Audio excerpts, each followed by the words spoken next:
Hey, everybody, and welcome to the Whitwam Organics Weekly Garden Report and live Q&A. My name is David Whitwam, and I am your host. This is the every other week interview show. Today, I'm super excited about this guest, JB Williams. He's a very good friend of mine. I've known him for years. He is someone who really got me excited in the beginning about the soil and about soil biology, and has really been at the forefront of the crafting of my Whitwam Organics product line. And after the garden report today, we're just going to chat a bit. I actually haven't seen JB in a while. He moved to Texas a while ago, so we're actually just going to kind of talk about some stuff and catch up. And you guys are going to be here for that. So before I bring JB in, let's jump into our weekly garden report. It would not be appropriate if I did not mention that it is raining cats and dogs outside. We have a tropical storm. It's been downgraded to a tropical storm right off our coast as we speak. And so I'm going to bring that up. I'm going to talk about that. I'm part of a lot of groups where people are new to Florida and they're new gardeners, and they're getting on Facebook asking what to do about my garden, and when a storm's coming. And I get it. If you've never been through one of these and you see them kind of barreling down on the radar, they look pretty intense, and they look pretty scary. So let me just give you guys some tips on what I do with my gardens. First and foremost, you do not want to be out there creating any more potential projectiles than might already be out there. I've seen a lot of new gardeners try and erect tarps over their plants to try and make a wind block. If you can't move it or tip it over on its side, best to just leave it. If your trellising system, if your trellises aren't really attached very well, the best thing you can do is you want to try and remove your plants off of those trellises and put them away. At this point in the game,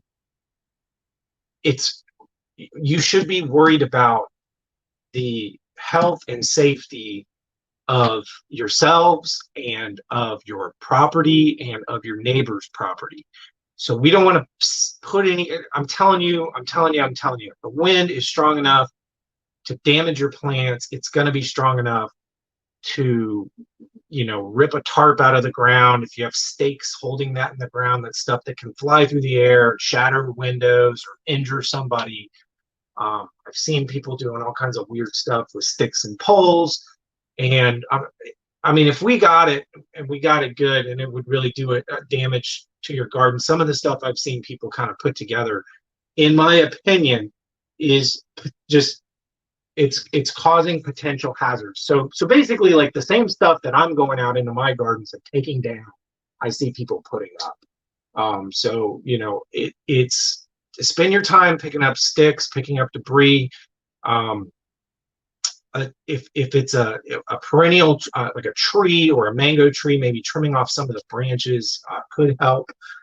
But for the most part, I just really recommend that everybody spends their time cleaning up their yard, throwing your pool furniture in the pool, focusing on stuff like that, really focusing on the safety and health of your family, of your property, of your neighbor's property. Remember, you have neighbors, so if you build something and the wind picks it up and goes crashing through their window, you're gonna feel bad about that. So especially if it's an annual vegetable garden, y'all, we can rebuild. A lot of times when I have come up to a garden that's had death and destruction, whatever's left behind, I've noticed it comes back stronger, or we plant something else. Really cool thing here in Central Florida is, just as we're coming to the end of one season, we're going into the beginning of another season.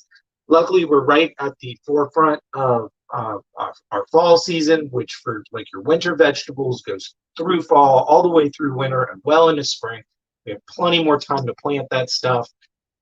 If it's tomato plants that you're worried about, when they get snapped in half, most of the time they'll just resprout right from wherever they snap. So basically, my gardening advice on what to do when there's a storm coming is focus your time and energy on cleaning stuff up and not getting out there and causing more possible problems. Hey Kevin, how's it going, man? Old buddy of mine is watching right now. I believe he's up in New York. So what's up, Kevin? Out in the gardens right now, some other stuff that you should be planning. I'll tell you what, this storm that was supposed to kind of go up, or what I was watching on my app, it was supposed to go up more toward the Panhandle or Alabama. And when it was more heading on that track, it was going to be blocking some colder weather coming down.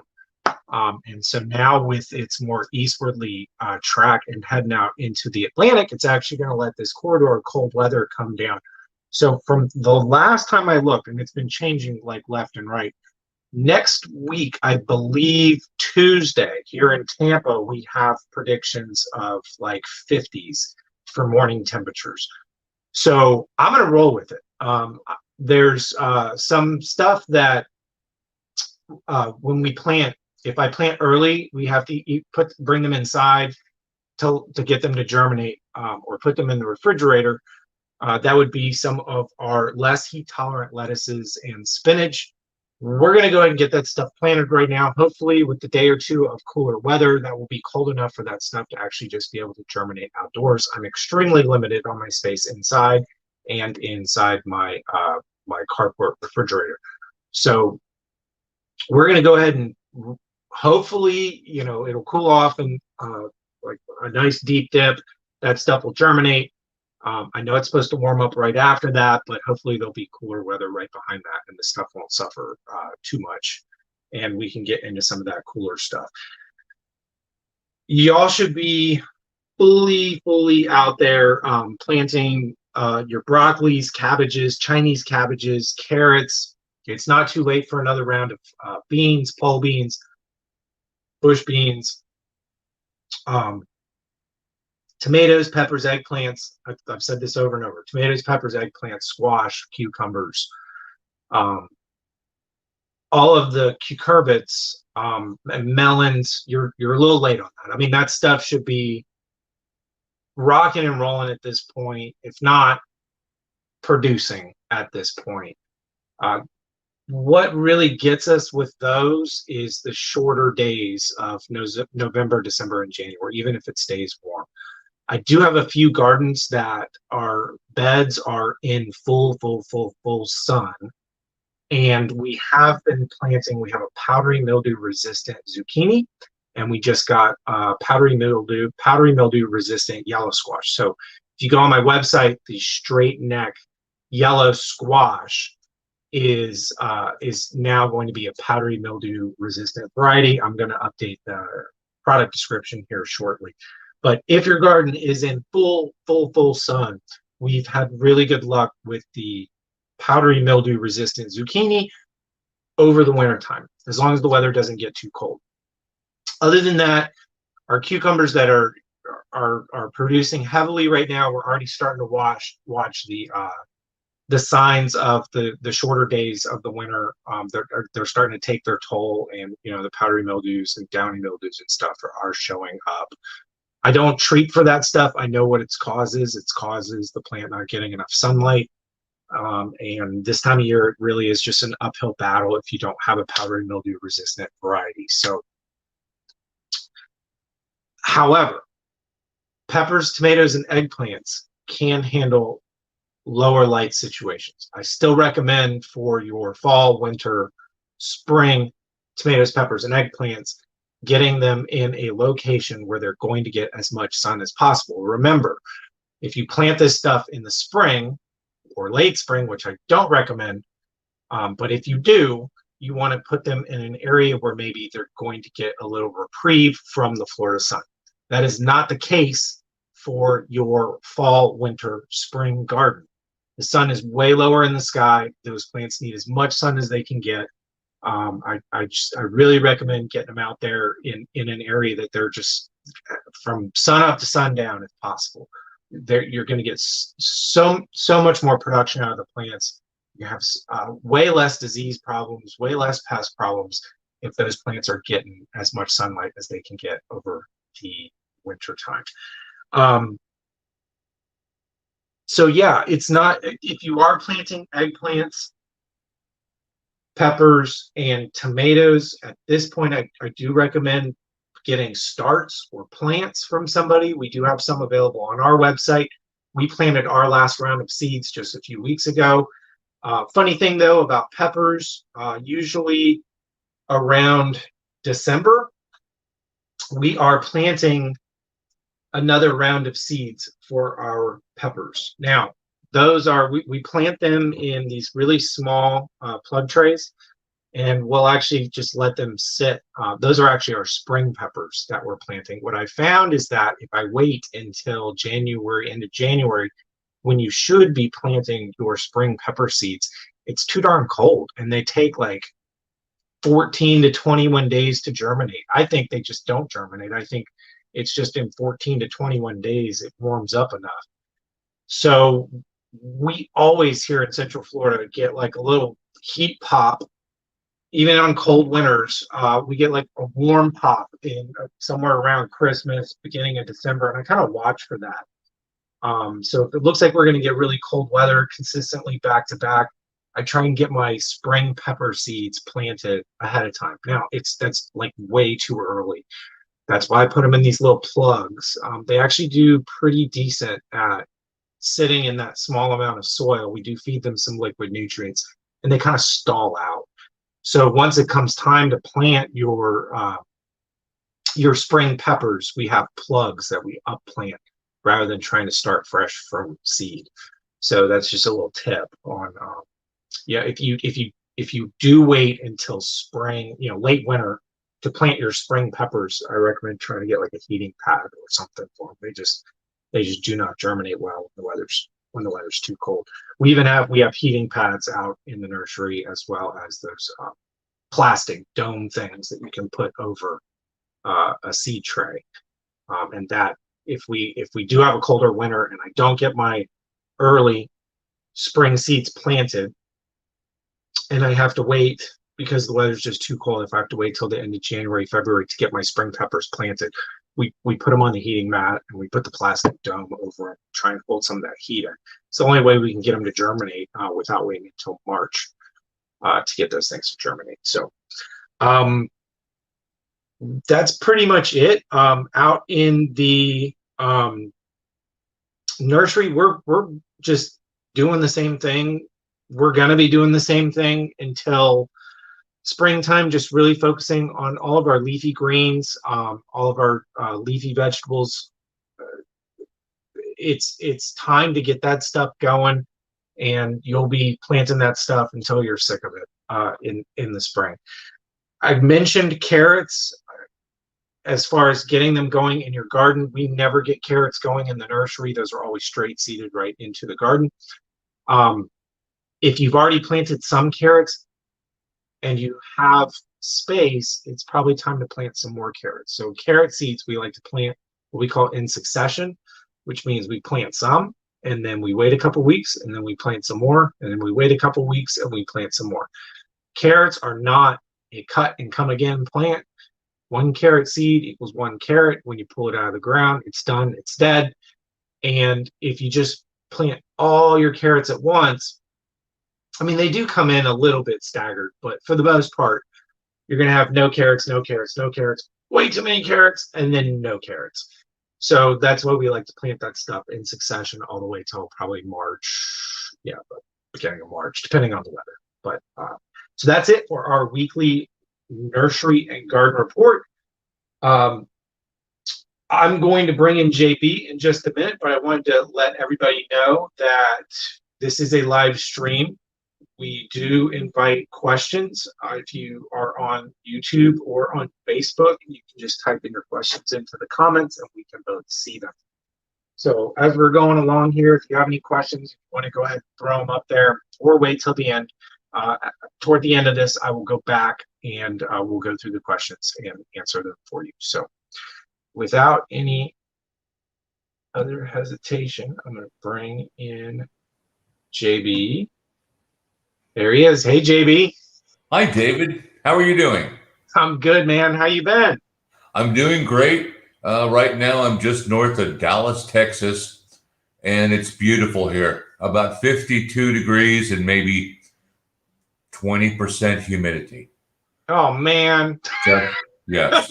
It's been hot. Every single time we almost got some cold weather here since the beginning of fall. It seemed like another storm came through and kind of shut us down and changed the wind from north to south. And, you know, it's just been real hot and humid. Luckily, it wasn't like it was at the end of the summer. I mean, we were still low 70s for morning temperatures, high 80s during the day. So, you know, the stuff we got going didn't completely croak, but it is stressed out, and we are ready for that cooler weather.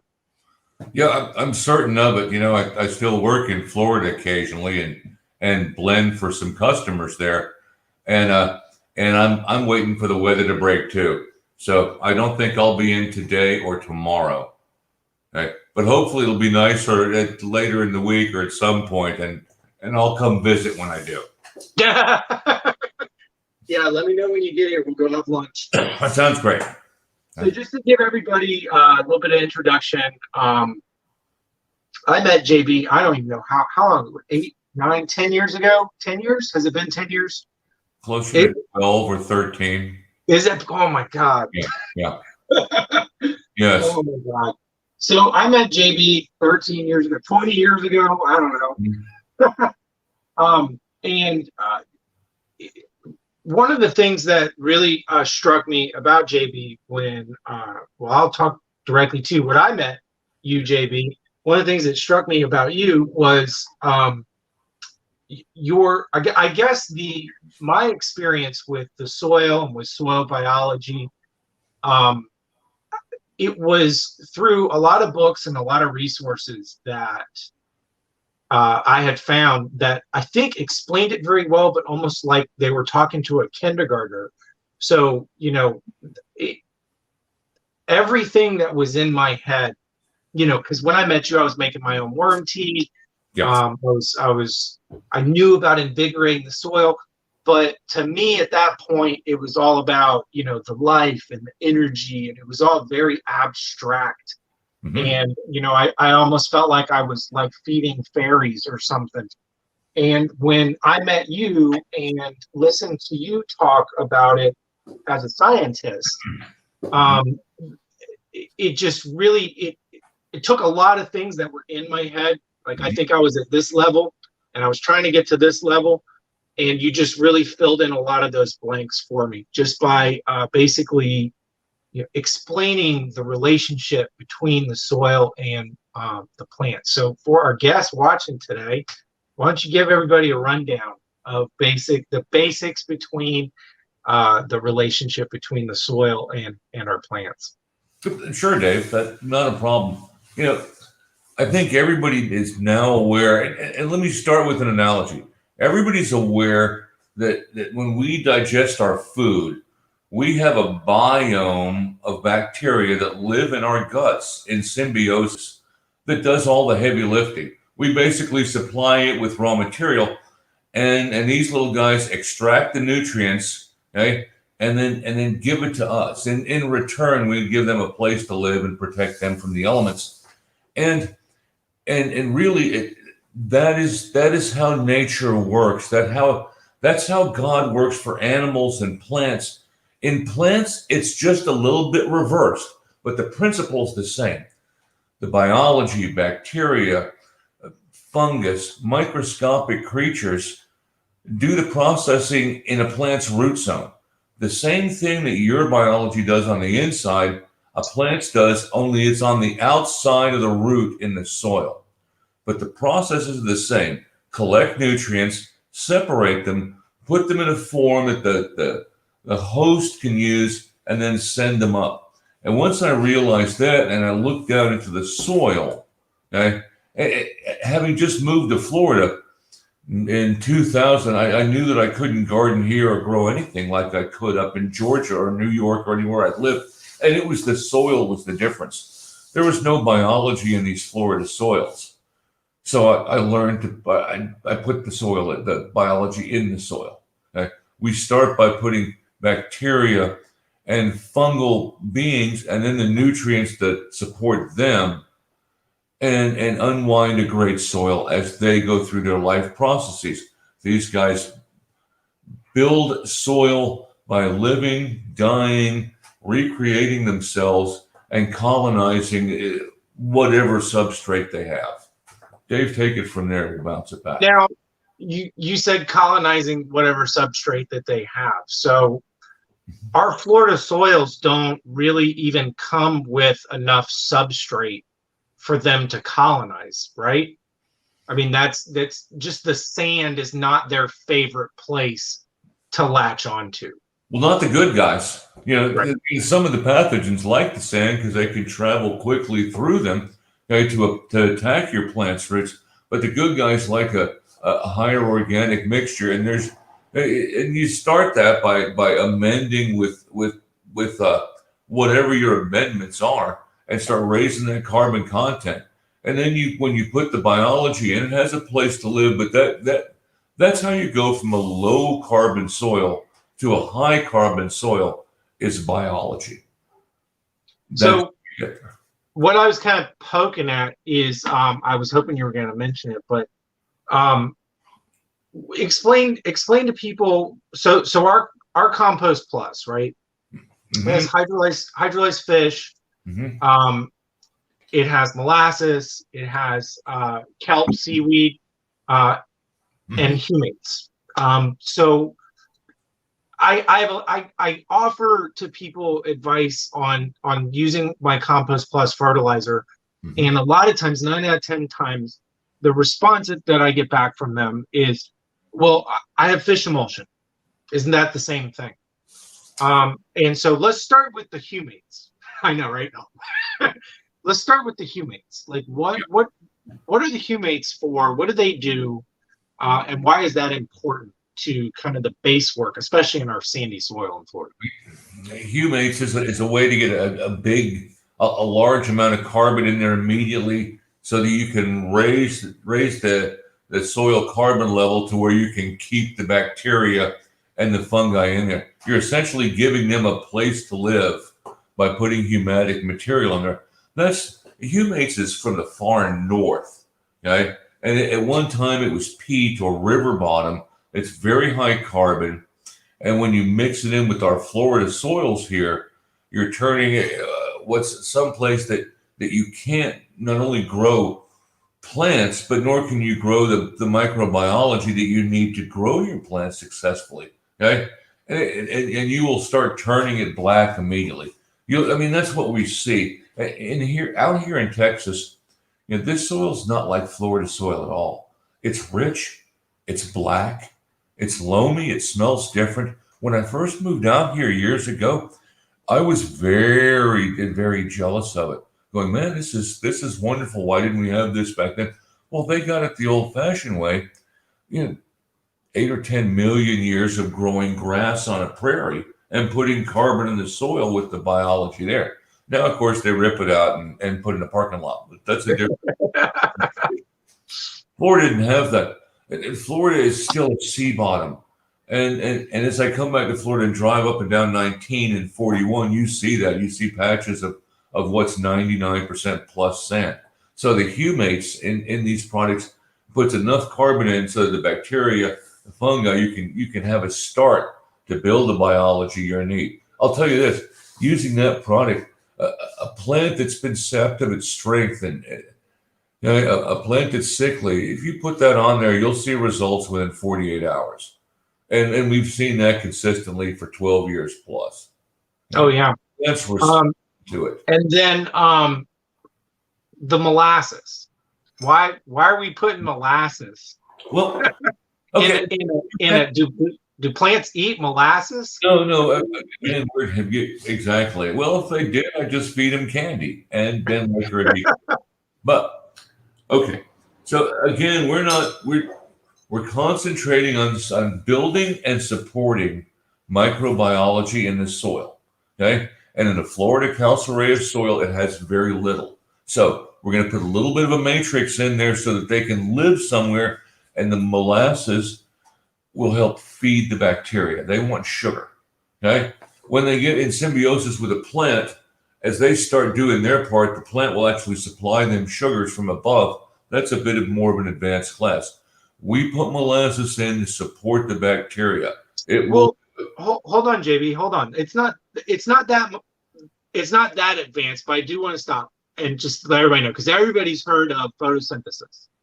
And so I just wanted to back up. Plants do this really cool thing that no other living organisms, except maybe some algae, do, and that is they can convert sunlight into energy. And when we say that, we're talking about carbons, which is basically breaks down into sugar. Sugar is types of carbons that's very similar to what plants make in photosynthesis. So that's what JB is talking about the plants make the sugars up top and push it down below. So that's through photosynthesis.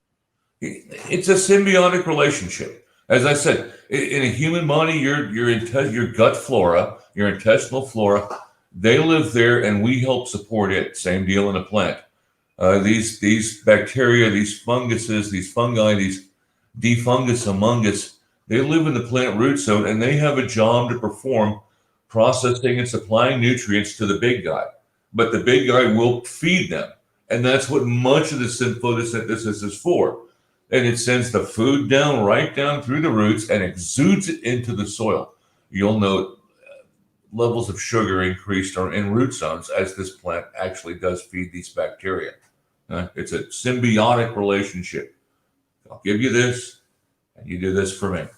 I heard that I don't want to get like way off into this world, but the mycorrhizae in the soil, the endomycorrhizae that have I'm going to butcher this. They have abscorla. They put part of themselves avascular. They put part of themselves actually inside the plant and open up this thing that looks like the inside of your lung under a microscope. I don't know about if this is true for the bacteria and with their sugars, but I do know that the plant has the ability to withhold nutrients from the mycorrhizae fungus unless it's getting what it needs from the mycorrhizae fungus. So it will give I know with the mycorrhizae, it'll only give them what they need to survive and nothing else until the plant is getting everything it needs. Then it gives it extra. Then it's like, okay, here, it's like a drug dealer. I'm telling you, we learn more about these symbiotic and interdependent relationships every day. And remember this, in a soil such as we have out here, a fully mature black earth farming soil, what dominates and determines what makes that soil is the fungus, okay? Is the fungus recycling nutrients and sending them to the plants. That will determine the soil content you have. Yeah, it actually will. Well, that's why I actually, and this is debatable, but that's why I question, and I know it works in places, and I get the earthworms, but one of the reasons why I question the hardcore no-till method in gardening is because I think you could be running the risk of having fungal dominated soil, and that the soil needs to be disturbed some to be bacterial dominated. This is it. It will, because a no-till. What's the end result of an infinity no-till soil? It's a forest. Okay. Right. Eventually, if you don't till it, nothing happens. You're going to grow trees in a forest, and forests are fungally dominated. In a garden soil, in an annual crop soil, a row crop soil, it's bacterially dominated because these are plants that have lifespans of weeks, really, anywhere between 8 or 10 and 15 or 20 weeks. Bacterially dominated things happen fast. Okay? Any crop that's a summer crop, bacterially dominated. As you get longer into the forest, it's fungally dominated because we're not going anywhere. So you're right. In the long run, no-till's great if you're growing grasses, different grasses or grass crops, and can mix something in with them, some kind of tuber or legume, perhaps. And then as you pull that out, that may provide some kind of aeration. Yeah. Well, as I dug down the rabbit, running around, or golfers.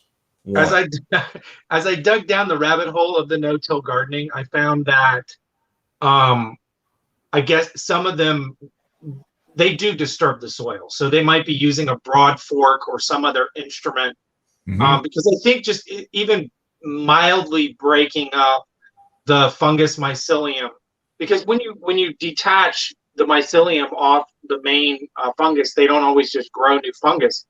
A lot of time that dies where it sits, and it's very the tissues of the fungus, the cells of the fungus, are very rich in nitrogens, which then almost immediately. So it's not, what I'm getting at is it's not hard to take a fungal dominated soil and quickly flip it to a bacterial dominated soil. No, you're right. You're right. The hard part's going back the other way, because that just takes time and the right plants, because you can put as much mycorrhizal fungus, okay, in the bottom of your lettuces and daisies and little salad dishes. It doesn't want them.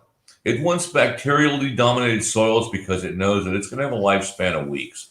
It's not going to set up with fungals, with the fungal mycelia. There's no time for that. Okay. Right. Here we go. The money's on the table. Let's get this done. Okay. That's a short life crop. Triply so when you're doing baby lettuce sets. Okay. Which is the most bacterially dominated thing I could think of.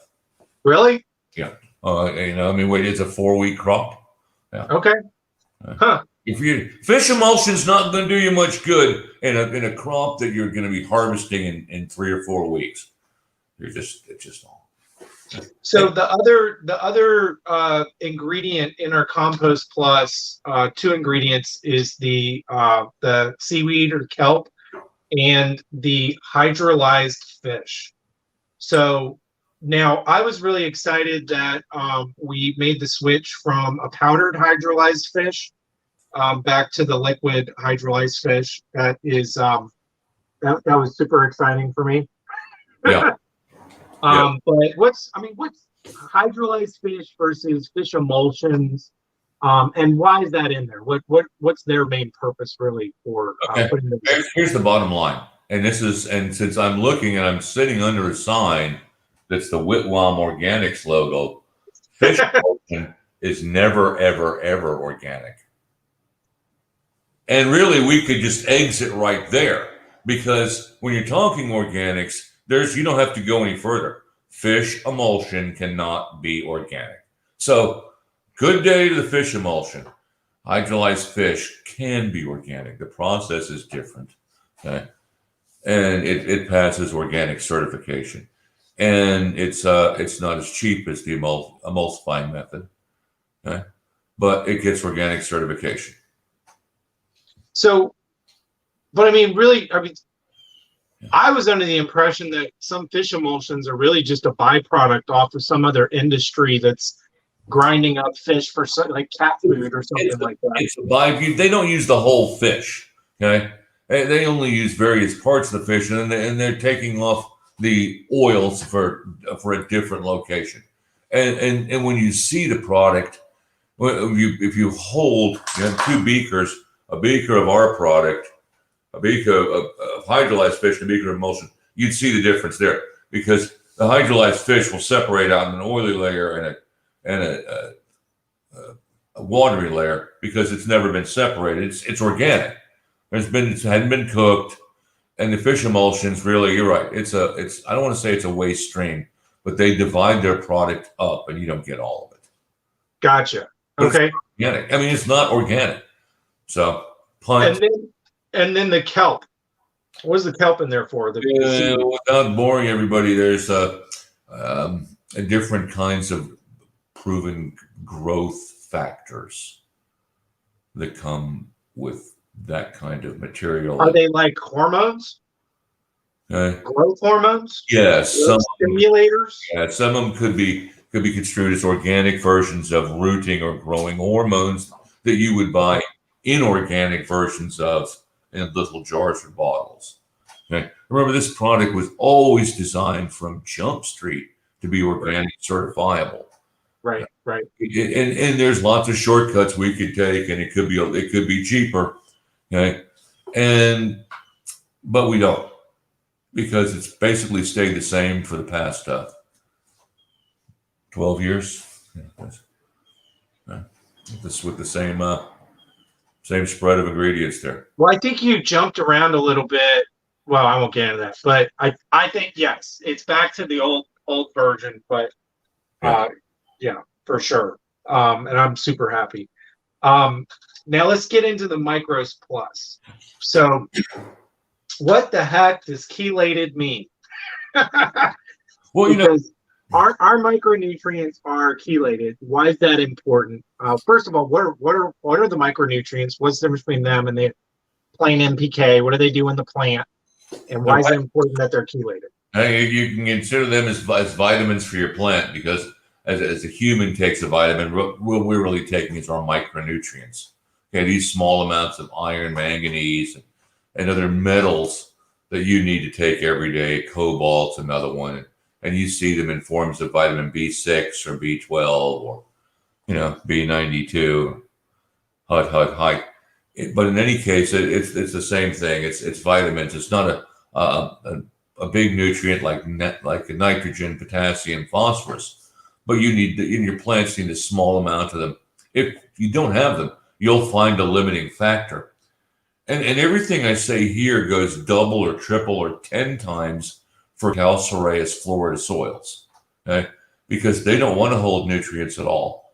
And we chelate these nutrients so they have a chance of holding in a soil somewhere. So your plant and the bacteria that it uses as hired help in its root zone can access these. Unchelated, they're very soluble. And every gardener everywhere, everybody growing a lawn one time has put some fertilizer on and had to wash away. Well, that happens much more in Florida. By chelating these micronutrients, we can keep them in the root zone longer, and your plant has a better chance to access them. So that also brings us to our third product, our Capacity Plus with chitosan. Mm-hmm. That is, JB, that I do a lot of projects where I'm paid a flat fee for, say, a service. So whether it's a home gardener, I haven't been doing any home gardens since COVID, but whether it's a garden build out, or I'm going back and seeing a customer weekly, or it's a large commercial garden for a community center, I'm paid a flat fee, and that includes all products needed for their garden to be successful. So obviously, if I could maintain this success level and cut out these products, I increase my profits, right? Yeah. And so about 3 years ago, I started backing off on the Capacity Plus. That was always a given to me. It went in on every new installation with the other products. But after I got with my composting partners and began cranking out a consistent compost product, I was comfortable with the with the exchange capacity of that soil, and so I started backing off. I've been doing this for well over 10 years, and never ever had nematode issues at all, And when I started backing off on the Capacity Plus, if you're watching, we'll get into all the nuts and bolts of what we're saying. But I just wanted to tell JB that 3 years ago, that was one of the first ones I started cutting out. And the nematode showed up. And so I'm brought that back into my regular regimen now, because I know that's all anecdotal, but I saw a huge difference, night and day. I mean, like a third of my gardens would have nematode problems if I didn't. And since I started using it, no nematode problems. So why don't we talk a little bit about that Capacity Plus, what we're marketing it for, why we are marketing it the way that we're marketing it, as you know, a soil adjuvant. But I don't think it's wrong for us to talk about some of the other side uses that chitosan is good for, i.e. the nematodes, but why that's not on the label. Yeah, well, I mean, to start with, everybody knows how good it is, but I don't particularly, we don't want to particularly market it as a pesticide, right? Because that takes a whole different set of registration and we don't particularly want to. David and I aren't going to pony up our firstborn and secondborn children for, you know, because but in any case, it works great on nematodes, and I'm glad you mentioned that, because in Florida soils, as we said before, the good guys have a hard time living in this sandy soil. Nematodes are microscopic worms, and they fly through it. And nematodes are a bane of gardeners here and a bane of golf courses. Okay? And as you said, Capacity Plus, if you put capacity, it has tons of different uses. We sell a lot of it as another way to chelate nutrients, and it helps everything else that you put in your solution, okay, stay on your plant longer. And that could be a pesticide, okay, whatever you're using, and that could be a solution with fungicide or anything in it. Put an ounce of Capacity Plus in there, and you will keep that product where it needs to be for a longer time and get more effective use out of it. And so when David says it's an adjuvant, that's really what he means.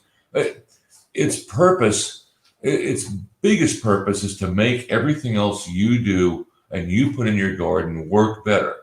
And one way it does that is by keeping it where you want it longer. And in addition to Whitwam Organics, we make and manufacture a lot of that goes into a lot of farming of all types, pivot agriculture all over the country. And they use the same product to keep their nutrients, herbicides, whatever they're doing, no matter what their method is, to keep their products in place on their plant and on their farms longer and get better use. And that ends up cutting their pesticide bill. So why aren't we marketing it as a surfactant then? Is that that sounds similar to what you're saying, why they use surfactants? Yeah, and they do, because surfactants as such are very bubbly, okay? And this is not. This is also, this material has been approved for use as an adjuvant, and this is where the DEA, not the DEA. No, EPA?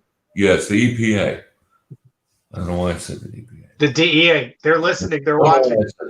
Yeah. But this is where EPA regulations and how they write them, it gets very complicated. But it's been approved for use with any sort of pesticide as an adjuvant. But you can't sell it or use it as such at the same time. Okay, so and what it comes down to is if you have nematodes, and you want to get rid of them, you put this in with your fertilizer, you put this in with your micronutrients, you put this in with whatever essential oil pesticide you're using and apply it there. You'll take care of the nematodes and get better use out of everything else you're doing. So never cut it out of your. Every gardener should be using Capacity Plus, okay, at 0.5 to 1% in every gallon of everything they put on every time, every day. Okay. And you'll see the jump. And then again, one day you'll go, I don't know what it's doing for me. And then when you stop using it, you'll see the nematodes come right back. So I have another customer that buys this from me. He runs a microgreen farm. Mm-hmm. And this is another thing that it's useful for that, again, we don't have it registered for, so we can't market it as such on the label, but we can talk about it on this video. Mm-hmm. He uses it because the particular types of mildews and funguses that they deal with on the micro, if you go into his greenhouse, it just looks like a sea of colors, right? All the different trays of microgreens is beautiful. And he said that when they get an outbreak of something, he can as soon as he walks in, he can tell. It's just everything has a different sheen to it. And then within 6 hours, his plants will start, croaking. And then within another 4 hours, the whole thing will just look like it has buzz all over it. It blows up and spreads so fast. So he uses our capacity to actually suppress these mildew-related funguses. It has remarkable antifungal properties. It has remarkable anti-algal properties. We've had people who have this is just, again, a fungus and an algae. People have horse troughs, always have algae problems. They drain the horse trough, put in a 2% solution of Capacity Plus, spray it on there, let it dry, put the water back in, algae doesn't grow. There's so many uses for it. If I was a marketing genius, but I'm not. I had back when I sprayed lawns, because of the brown patch was so bad over the summers, I would put the capacity in every tank. Mm-hmm. And I had one customer who, her grass went right up to her, I think it was marble maybe, her pool deck it might have been not marble, or I don't know, one of those real porous rocks that people might have their pool decks made out of. That's real nice. And she constantly had to hire the spray guys to come in and spray the whole thing down with bleach because it just got mildew in all the cracks. She noticed it before I did, but right there on the edge where I would spray the grass, it never got the black mildew on it. And she actually called me one day and was like, "What are you spraying on my grass?" Yeah, I think it's actually keeping the mildew from building up in my pavers. And I think I even talked to you about it, and we isolated it that it was the capacity. So I started selling her capacity just by itself. Yeah. And she would put it in a pump sprayer and spray down her entire pool deck. Never had mildew problems again. Exactly. And over the years we've saved a lot of golf greens too. You mentioned the microgreens, and growing microgreens or really any greenhouse crop, and growing a golf green have some similarities in the fact that the plants are very stressed out. These are stressful environments for plants, and they're susceptible to these fungal conditions. And you're right, when they do pop up, it's hours. You catch it now or it's done overnight. I mean, it's cooked overnight. And over the past few years, we've worked with some growers in different hemp and cannabis plants and industries all over the country. They like it. And one way they've historically defeated this is to divide their grow operations up into different rooms so they never lose, more than 6 or 8% of it at a time. It's like a firewall. Yeah, and they firewall it. Yeah. It's worked out the same great for them. But when you say that the grower knows, he does. Okay, and the greenskeeper will know if he's going to go walk his greens first thing every morning, and he can tell by the shine. And he can tell where the fungus spots are. And then he takes out his 2-gallon sprayer that's 2% Capacity Plus, and he goes and spritzes that, and 6 inches on every side, and it's done overnight. Okay. Yeah, it's great. But I'm not gonna get a pesticide license and have it tested and licensed for different fungals and nematodes. No, thank you. Maybe one day. Okay. We'll talk about it. We can talk about it. Yeah, we've been talking about it. Yes, yeah. Maybe one day when I hit the lottery. Mm-hmm. In the meantime, use it for nematodes, use it for funguses, use it as an adjuvant to make every other product that you use go farther and stay longer. Now there is one thing that I do talk about with the capacity, and I do think that it is getting a little bit into almost that lofty fairy tale stuff that I was saying I was kind of getting into in the beginning. So I don't want to spend too much time on it.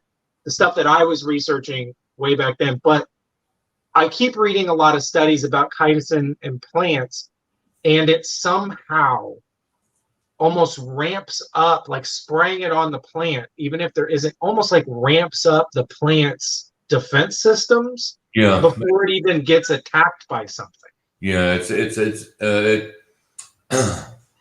it works kind of as let's say a vaccine for the plant. So it recognizes when you put Capacity Plus on a plant, it recognizes the material that it's made out of. Okay. And certain fungal pathogens and certain bacterial pathogens and certain other pathogens kind of look like it to a plant. So by putting Capacity Plus on your garden, and you can do this at any point in the plant, just like you can vaccinate a person at the end of his nose or his arm or his butt or wherever, doesn't matter where it gets it. When you expose a plant to Capacity Plus, it will recognize it the next time it sees it. Okay. And the next time it sees it will likely be in the form of some kind of threat or pathogen, and now it knows how to deal with it. So it's kind of a vaccine for plants. So is it just that the molecules that some of these things that could be attacking the plants are very similar to the chitosan that's in the capacity? Recognize it, yeah, just like a vaccine recognizes the fingerprint of a virus. Okay, your plant will recognize the fingerprint the next time it sees that material, and it will see it in the cell walls of different pathogens. Now, what's the name of that response that the plants do? Because I mean, I'm getting off subject on purpose because I thought it was just absolutely fascinating. Mm-hmm. So I can't remember the name of the response, but there's a technical name for the response that plants go through when they're under attack from something, and they change what their focus is and what they're doing. I mean, the whole big broad umbrella is phytodefense. Okay, phytodefense. Yeah, what plants do when they're attacked, and they do, but so do animals. Okay, right. When your body's attacked by a bacteria or a virus, it knows how to respond and sends its systems into action. Same thing in a plant, only the plant doesn't tell you about it. Okay? Right. But what I found was fascinating was that when they had beans planted in the vicinity of each other, and these beans over here to the right were being attacked by insects, that the beans a few feet away went into the same phytodefense before they were even attacked. They can't figure out how they're communicating.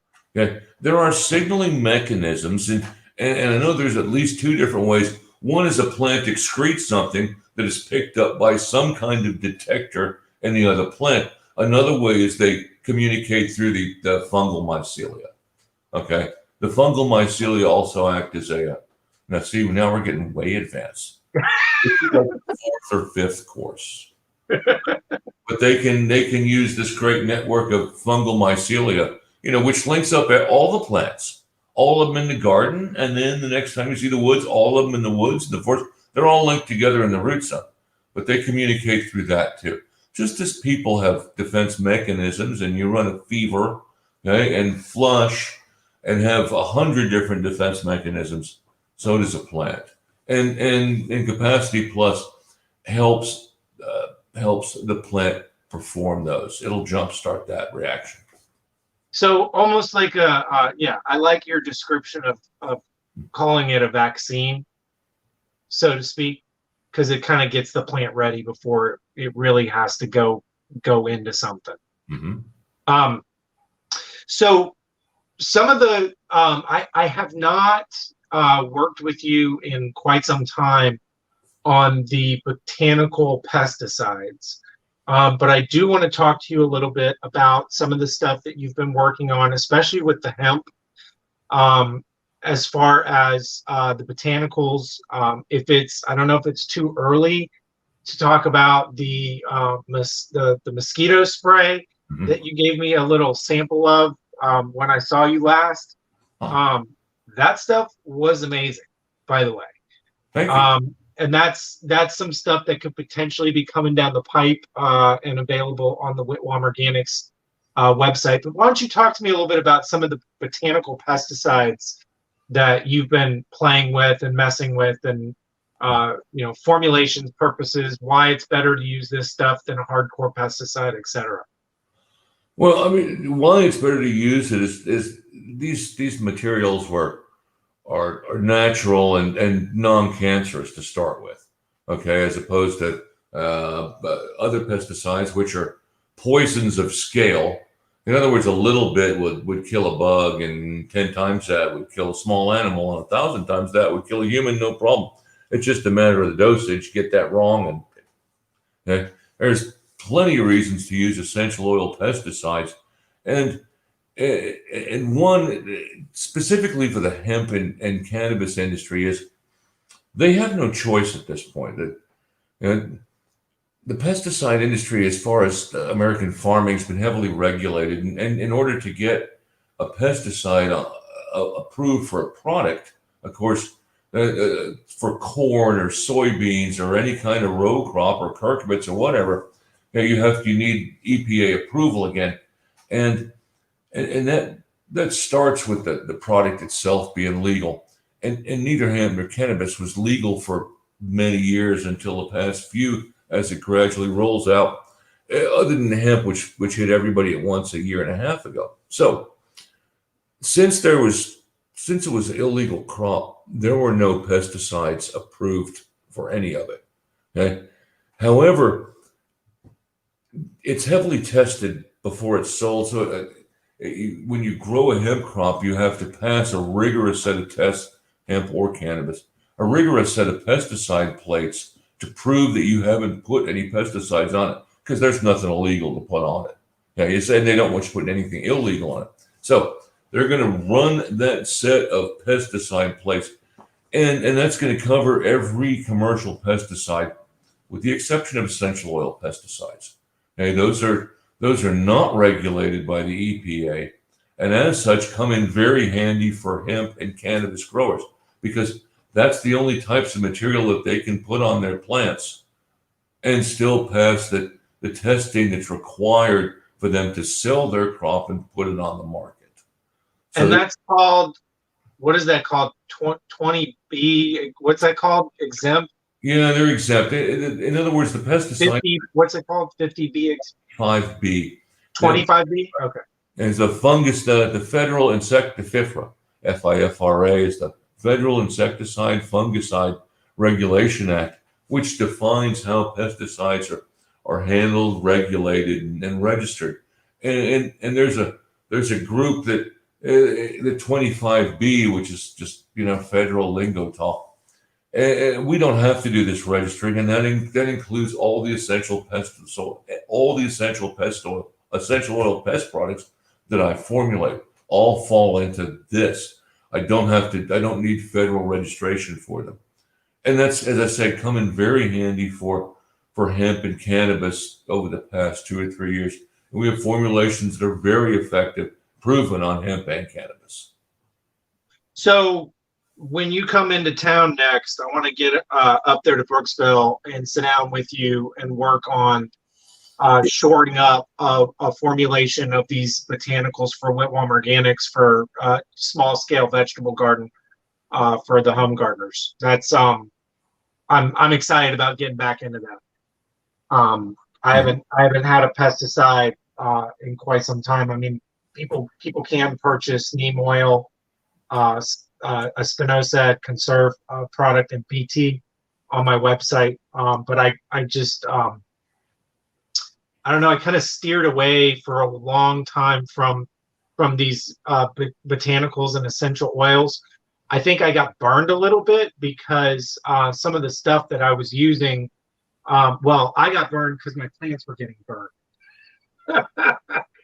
So, kind of tinkering with that stuff, I was killing more plants than I felt like I was saving from the bugs. Yes, and and there's always, I mean, Thuricide and Spinosad, they're all great products. There's room for everybody. There is a niche for a spray-on product, and it's not only in the garden, but it's around the garden too. And we've always sold plenty of it for use around the home, the patio, the porch, to go in misting systems in stables, barns, patios, catios, porches, outdoor restaurants, and such. So again, if I'm going too far for this talk, just stop me. But like, what can we do when we're talking about a formulation of pest control product for Whitwam Organics? What can we do? Like, say, for example, one of the other products I used to use a lot were soap-based natural insecticides. And then I learned that overuse of soap-based insecticides can actually be removing a protective layer off of your plants.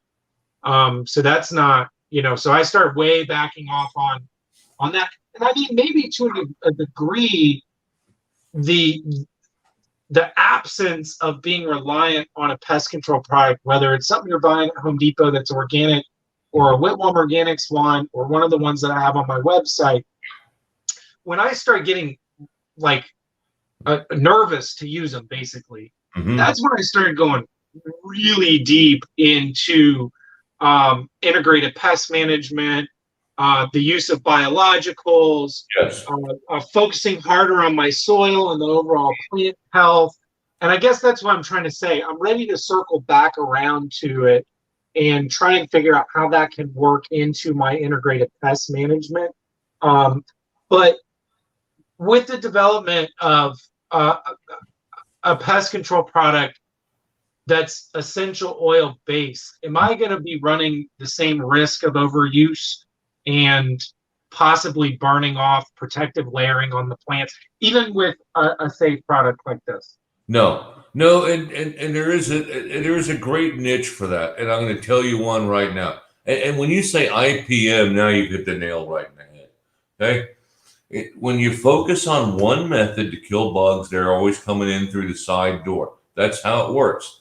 An IPM method of 4 or 5 or 10 or 12 different types of, including soil management, including mixing capacity plus in the soil to tilt your soil biology to help keep the insects down.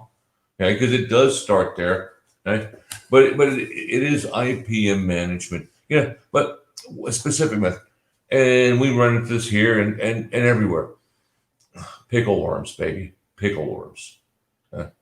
Pickle worms. Hey, let me tell you something. Let me tell you something really cool about pickle worms that I learned. And it's working. So I read a study, and then I read another study, and then I found another study, and I've been practicing it. For some reason, pickle worms prefer yellow squash over anything. So they did greenhouse test after greenhouse test after greenhouse test. Yep. And they had yellow squash, they had their controls and everything next to cucumbers, next to melons, next to zucchini, next to butternut squash. I mean, they just listed the gamut of different stuff. Every time there was yellow squash in the same greenhouse, the pickle worm moths preferred laying their eggs on that first. So speaking of, and I've started doing that. I'm not a huge yellow squash fan, but even when yellow squash are out of season, I'm planting yellow squash now next to everything, and that's where I focus my pest control products. Well, so try to plant. Again, we're going back to IPM and what plant loves whom and how to use it. But you can use the pickle worm moth comes in very subtly at 3 or 4 in the morning when you're sound asleep, quietly. There's not a big fanfare. And by the time she gets in there and lays the egg in the flower bud, it's all over but the crying. Okay. And so you have to prevent that. And that's one place where where an essential oil misting system, even if it just comes on, if it's treated every couple of days, okay, to build that big bubble of repellency during those 8 weeks of the year when your crops are vulnerable to the pickleworm moth. Because once the fruit sets, you're immune. Okay, it's only the flower, and once you can get it through the flowering and she can't lay the egg in, you're golden. And that's where, by building a bubble of repellency, okay, you'll keep her out. She'll go to somebody else's garden that's not been treated with essential oil sprays. Pickleworm. So the essential oils that you're using them for, it is used as a direct pesticide, as far as like it kills and controls pests directly. So Yeah. what are the pests that these essential oil products are the best at killing? You know, let's just say killing. Soft-skinned sucking insects, aphids, midges, underside leaf crawler, stuff like that will drop. Winged insects will drop when you hit it with them. But the key again is repellency, and because it's a great layer of defense. And once your garden's, once everything's got 3 pickleworms in it, you're done. Can't help you. Okay. Once you lubber grasshoppers, there's 4 of them on every ear of corn. You're done. You can't. It starts early with repellency. Okay. It starts soon after germination. Okay. Teach them to stay out of my garden and go somewhere else. And you apply it on the garden, you apply it around the garden, and you build that bubble. Okay? Stay out of here with that. And so you can apply these to the soil. So you can apply these to the soil. Yes, you can apply them to the soil. You can mist them out in the air any way you want to. Absolutely. Can they help with, I know I have a lot of customers who have issues with fire ants getting into their garden. Does it help with keeping fire ants out? Yes, it'll repel anything. We've actually watched fire ants pack up all their belongings and march right off once these essential oils are applied to them. They don't want to live there. The ones that you don't kill will pack up and find, and this goes for ants as well as really any other insect. You treat the area, they don't want to be there. They're going to find somewhere that doesn't smell like this. These oils were created to repel insects, and that's what they do. They kill them too, but the killing zone is small time-wise. The repellency, and doubly so when you put capacity plus with it, the repellency lasts for days and weeks. So it lingers longer. And lingers. Does it repel like bees and wasps and lacewings and ladybugs? I'm going to back off that certain oils will repel these insects. Others, they don't seem to be bothered by it. Okay. And the kinds of oils that might repel bees and such might not be the ones that you'd want to spray on your crops.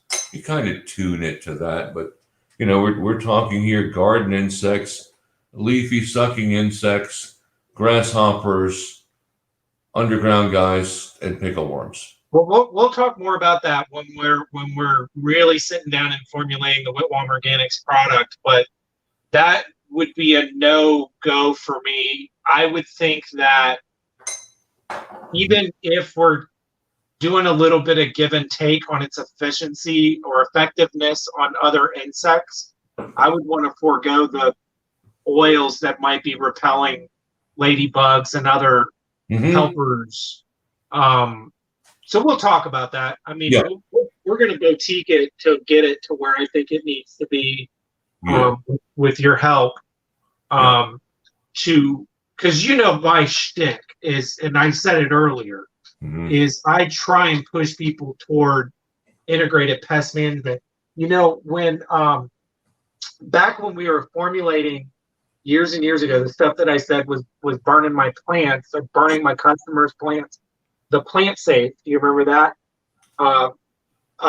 And I think our new formulation, I'll probably call it the same. I don't know. I might come up with a different name.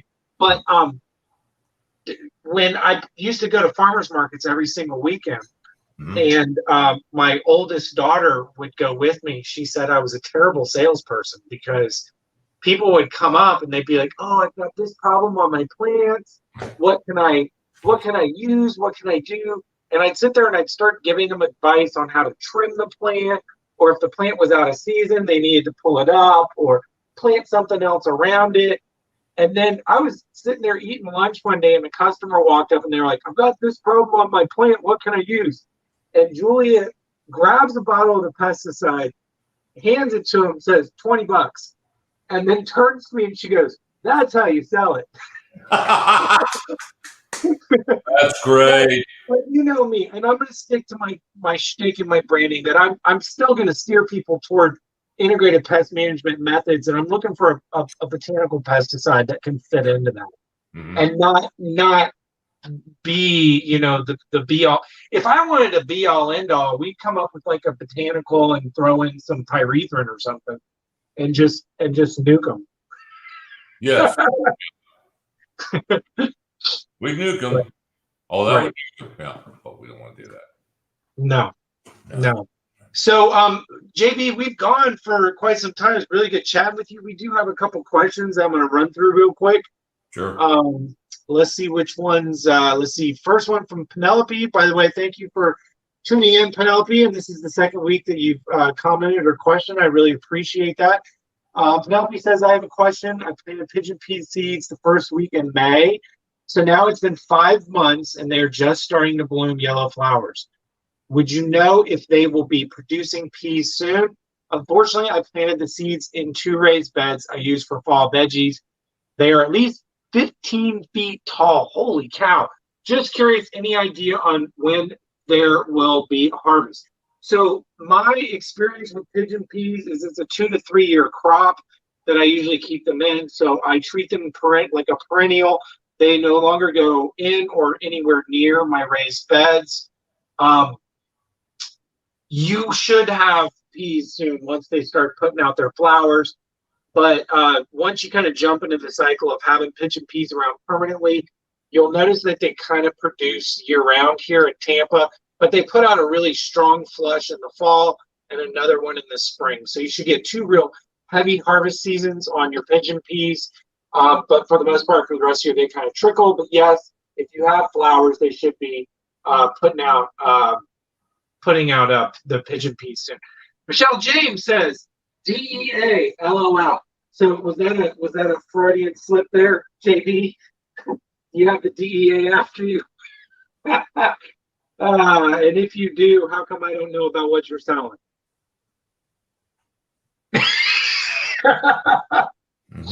All right. So then Michelle James also says, "Oh yeah, and by the way, so yeah, we got in the chitosan got in the shipment of it once, and and it got held up at customs because when it comes in, it looks like kilos of coke." So that's fun. You'd figure it out quickly if you ever dipped into it, I'm certain. Oh, by the way, before I get into the rest of the questions, what else do you know of that the chitosan is marketed for and used for out there? The one that jumps to mind immediately is it, and again, it's got so many beautiful properties. Really does, yeah. Yeah, it's an anticoagulant. It's an amazing anticoagulant, and you'll see bandages, bleed stop bandages. They've been using it in the military for many years now. They impregnate bandages with them, and it stops arterial bleeding from gunshot wounds very quickly, as much as anything. They apply it directly to cuts. It'll clot blood like that. Okay?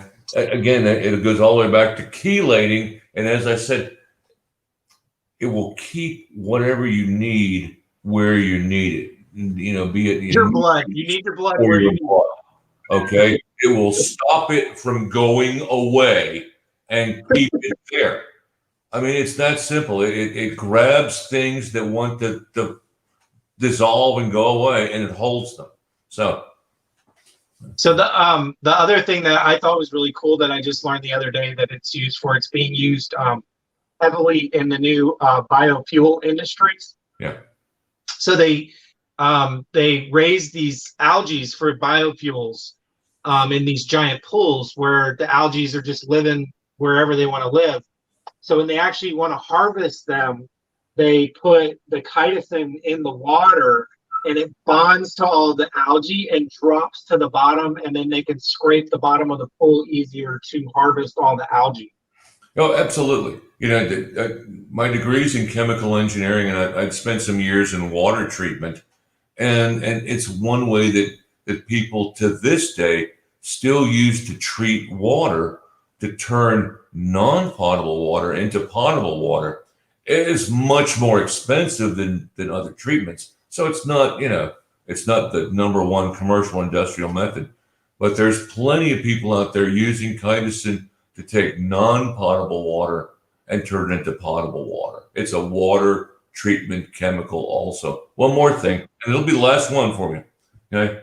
I forgot it. Let me see if I can grab it back. It's the main ingredient in any fat blocking pill. Oh, really? Yes. When you say fat blocking pills, it's chitosan cramped into capsules.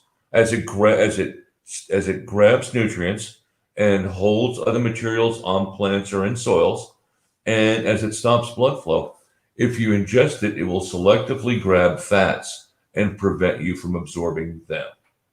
Interesting. Okay? So it all goes back to engineering. It's a wonderful natural molecule with physicochemical properties that present literally hundreds of wonderful uses, and I'm very glad that I'm able to modify it and help present it to plenty of gardeners and yourself. What you were saying about purifying water reminded me a lot of what I learned the other day from one of my other guests about one of the uses for moringa. Have you heard of that? That moringa can do the same thing?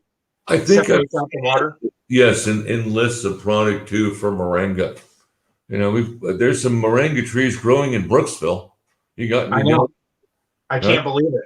I thought it got too cold there. Life finds a way. Right? All right. So Michelle James says, so half an ounce per gallon of capacity plus. Michelle, our capacity plus itself is a 1% solution already. And so it depends on what you're using it for. I usually am using at least 1 ounce if I'm using it as a foliar spray and mixing with other products. For my initial soil drench on initial planting of plants, I go with 4 ounces to a gallon of water per 32 square feet. And if I'm doing follow-up treatments like every month to 2 months, I will do 2 to 4 ounces. If I'm using it in an area that I already know has a heavy nematode infestation and I'm not going to be getting it on the plants, I will go all the way up to 8 ounces in a gallon of water per 32 square feet. JD, do you have any input on that? Not without knowing what Michelle's trying to do with it. Right. If she's just running it in everything, you could put if you're doing initial treatments, 4 ounces a gallon, and if you're just doing everything you ever did in your life, a half ounce in a gallon. Sure. That's about 0.37%. I'd rather see 1 ounce a gallon. That's 1 in 128. Okay. So half an ounce is bare minimum if you're doing it with everything all the time. Mm-hmm. 1 ounce would be better. And then, like I was saying, if you're just pouring it over your soil or your plants every month to 2 months, that's where I go back up to the 2 to 4 ounces. And that's on a regular regimen.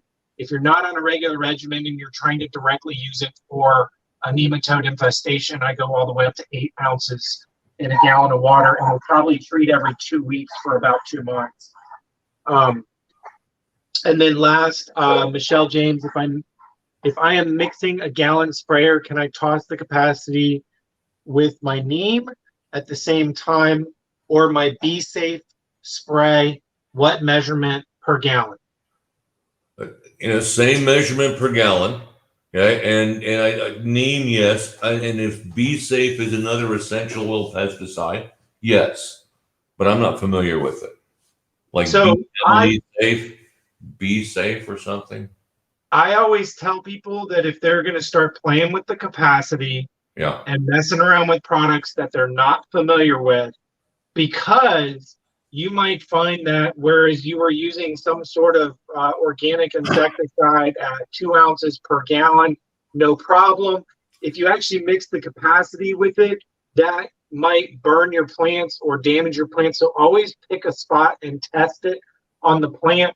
9 times out of 10, what you're going to find out is that you can use half or less of the pesticide with the capacity.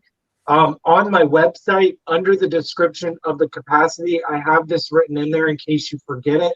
When you're doing research on its compatibility with products, I would consider it an ionic. I know we said earlier it's not technically chemically a surfactant, but there are some pesticides that say, be careful or cautious when mixing with an ionic surfactant. So this would kind of fall into that category. So I'm not saying it is an ionic surfactant, but any pesticides that say to use caution with an ionic surfactant, you want to use caution when using the capacity. As a professional here, whenever you're mixing these chemicals for a first time, don't do it in your, mix it, make what we call a jar test, which is put a sample in an 8-ounce jar and see if it works together, if there's any question. And then so the other thing to be cautious of when trying it with new products is, we kind of did mention this earlier, but I'll say it more directly. The capacity plus, depending on what you're mixing it with, does have the tendency to grab onto any solid particulates that are in that mixture. It will grab onto them and separate them. So whereas you might buy the product from the store and it looks like a bottle of well-shooken balsamic vinegar, and then you mix the capacity with it, and now it looks like a bottle of oil and vinegar salad dressing. So it's not that big of a deal, but you really should know ahead of time if it is going to cause one of your products to separate, because then you need to be agitating it the entire time you're using it. So there. Do what David says. Okay. David's used this product for at least 13 years that I know of. And yeah. And it's worked great for everybody. But we sell lots and lots of it, and have very few problems with users. But you're right, occasionally people will mix it with something and it will fall out. Okay. And occasionally it's happened in the lines. But these are people who are, they have large equipment, they have large applicators, or pivot agriculture, or a $750,000 planter with 6 lines going to the back. They don't want a problem in their nozzles like that. Right. Well, I got sick of worrying about it back when I did lawns, and I got rid of my 100-gallon tank and replaced it with 2 50-gallon tanks with a whatever it's called. You know what I'm saying? A place for the liquids to come together. A manifold. Yeah. A manifold. Thank you. So I had a manifold so that when I sprayed, it would mix. But I did have to be cautious because depending on what I was running into that season, I had to be really, really mobile, and I didn't always have time to do tests as far as that. And I got sick of I need to add this time, and then go do 10 lawns and then come back and find that whatever it was at the bottom of the tank because the capacity was mixed in with it. So I ended up only capacity went in this tank and everything else went into this other tank. And then they combine together when I spray. We've had people do, absolutely. That's a good way to do it. And again, I don't know how your customer, your clients are applying it. So this may not be, may not be an issue for them. No, we're just pontificating. They're going to be using maybe like a 2-gallon pump sprayer top. Yes. Yeah. I mean, even on my bigger garden projects, I bought these, 4-gallon backpack sprayers for them to quickly apply what they need to apply. But as we said before, with integrated pest management, it turned out what they need. It's always such a spot treatment that there was really no reason to like fill up this huge pump sprayer and break someone's back to walk around and spray down everything with it. Yep, I got you. Mm-hmm. You know, so no, they're going to be, you know, they'll be probably buying a quart or a gallon at a time, using a 2-gallon watering can, 1 to 2 gallon pump sprayer. So it really shouldn't be a problem at all about them worrying about it. I almost said uncoagulate. What is the what's the technical there word is for that? no term for uncoagulate because it's pretty much one way. Oh yeah, coagulated, it's done. There's no uncoagulating. No, man, it's like there's no word for getting the toothpaste back in the tube. It's done. Yeah. I'm gonna make up a word for it. Right? That reaction is irreversible. Okay, high entropy, and we're done. There's nothing left but clean aisle 5. That's great. All right. Well, Michelle, I think Be Safe Organicide is sesame seed oil based product. Yes. Yeah. Perfect. Yep. Great. Mm-hmm. Yeah, I would definitely, you know, test everything. And as Kenny Gill said, sorry, Michelle. Kenny was answering Michelle. That Be Safe Organicide is a sesame seed oil based product. Yes. So, guys, that pretty much concludes everything that we wanted to talk about today. I will be having JB. JB, how would you feel in a few months, maybe less, coming on? We'll probably need a little bit. We might actually do this when you come in town. But one of the things I thought would be kind of fun would be get 3 or 4 different types of soil pH testers. Yeah. Like a pretty decent one, a little, you know, a mid-grade handheld, the little battery-operated pen, and maybe the strips. And maybe we can talk about collecting your sample, adding the water, maybe, you know, play with all of these things to see what they're. I think a lot of people could be testing their own soil pH instead of sending it off. Probably get more accurate, better results, but they got to know how to do it quicker. Yeah, we certainly, that'd be a good topic for the spring. Okay. So, JB, when do you think you're coming? You said you're going to wait for it to cool off? Yes. Yeah, I should be up sometime later in the year. Okay, when it's a little quiet right now, but you'll be the first to know. November, December? Yes. I guess it's already November, so December. Okay, that sounds great. I'll make arrangements. Okay, great. Thank you, everybody, for tuning in. JB, thank you very much for coming on my show and talking with everybody. I just wanted to remind everyone that this is simulcast live streaming on YouTube and on Facebook. So if you need to get off Facebook, which I recommend everybody doing for at least a little while, you can still tune in on my Facebook channel, which can be found just at Whitwam Organics. I also encourage you to get over there and like the page and like the videos. I'm trying to build up my following over there on YouTube as well. But if you cannot join me live at all, and you have a gardening question or a topic that you want me to cover, you can email those into info@Whitwam Organics. That's info@whitwamorganics.com. Again, thank you, JB. Thank you, everybody, for tuning in, and I will see you guys next week. Bye, JB. Good night.